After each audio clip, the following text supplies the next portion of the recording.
अच्छा, फ्यूचर्स और स्पॉट का फर्क समझ लें। स्पॉट ट्रेडिंग मतलब on the spot. On the spot आप किसी भी चीज को खरीद रहे हैं, फॉर एग्जांपल गोल्ड को खरीदा, $3350 का भाव चल रहा है गोल्ड का, $3350 के हिसाब से आपने खरीदा और आपको हाथ के हाथ उसकी डिलीवरी मिल गई, यानी कि आप फौरी तौर पर पेमेंट करें और हाथ के हाथ गोल्ड की डिलीवरी आपको मिल गई, आप घर ले जाएं।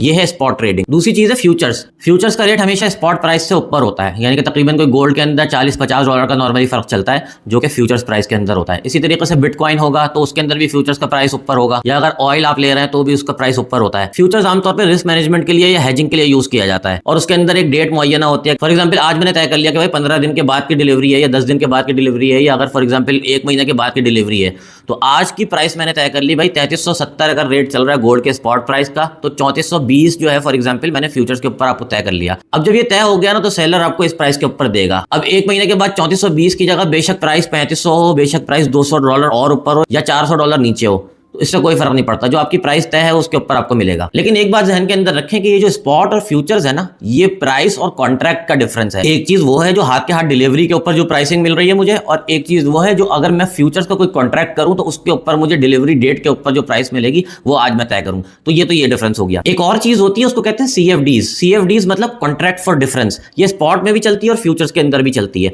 यानी कि मिसाल के तौर पर अगर मैं चाहता हूं कि भाई मैं गोल्ड की डिलीवरी नहीं लेना चाहता, मैं झंझट के अंदर नहीं पड़ना चाहता, गोल्ड की डिलीवरी महंगी है, एक्सपेंस ज्यादा है, रिस्क ज्यादा है, मैं ये कहता हूं कि मुझे वक्ती तौर के ऊपर ही तो ट्रेड करना है, अब मैं बार बार अपनी सुजुकी के अंदर भर के गोल्ड लेकर जाऊं, वापस लेकर आऊं, ये सारे मामलात करूं, इससे बेहतर ये नहीं है कि मुझे कोई ऐसा डेरिवेटिव मिल जाए जिसके अंदर मेरा काम भी हो जाए, खर्चा भी बच जाए, रिस्क भी बच जाए, तो उसके लिए हम यूज करते हैं कॉन्ट्रैक्ट फॉर डिफरेंस। तो फॉर एग्जांपल अगर गोल्ड का रेट चल रहा है $3350 पर ऑन्स, और मैं डीलर से कॉन्ट्रैक्ट करता हूं कि भाई मैं 3350 के ऊपर बाय कर रहा हूं, ठीक है ना, मुझे डिलीवरी नहीं चाहिए क्योंकि मुझे बेचना ही है, 2-3 दिन 4 दिन 5 दिन होल्ड करूंगा, शायद मैं 1 हफ्ते होल्ड करूंगा, उसके बाद मुझे बेचकर प्रॉफिट लेकर निकलना है। तो डीलर कहता है ओके ठीक है, 3350 के ऊपर मैंने बाय कर लिया, मार्केट चली गई 3450 के ऊपर, $100 पर ऑन्स मुझे मिल गया, मेरा प्रॉफिट हो गया, मैंने हाथ के हाथ सौदे को बंद किया और खत्म कर दिया।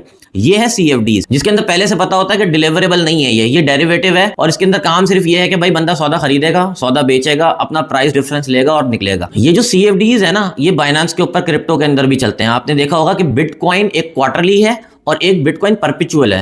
वो जो परपेचुअल है ना, वो स्पॉट प्राइसिंग के ऊपर है, और जो क्वार्टरली है वो फ्यूचर्स प्राइसिंग के ऊपर है, उसकी प्राइस ज्यादा होती है हमेशा, तो क्योंकि वो उसकी डिलीवरी बाद में आनी होती है, इस वजह से उसको फ्यूचर्स कहा जाता है। लेकिन बाइनेंस ने क्योंकि फ्यूचर्स के खाने के अंदर परपेचुअल को भी दिया हुआ है, यानी कि स्पॉट के अंदर जो CFDs की जो ट्रेडिंग हो रही है ना, उसको भी फ्यूचर्स के खाने में दिया हुआ है, तो लोग कंफ्यूज हो जाते हैं कि ये फ्यूचर्स क्या चीज होती है। फ्यूचर्स का मतलब सिर्फ और सिर्फ यही होता है कि स्पॉट नहीं है वो, तो स्पॉट प्राइसिंग है वो प्राइसिंग जिसके ऊपर डिलीवरी अभी अवेलेबल है, ठीक है। तो डिलीवरेबल्स और नॉन डिलीवरेबल्स का ये बुनियादी फर्क है।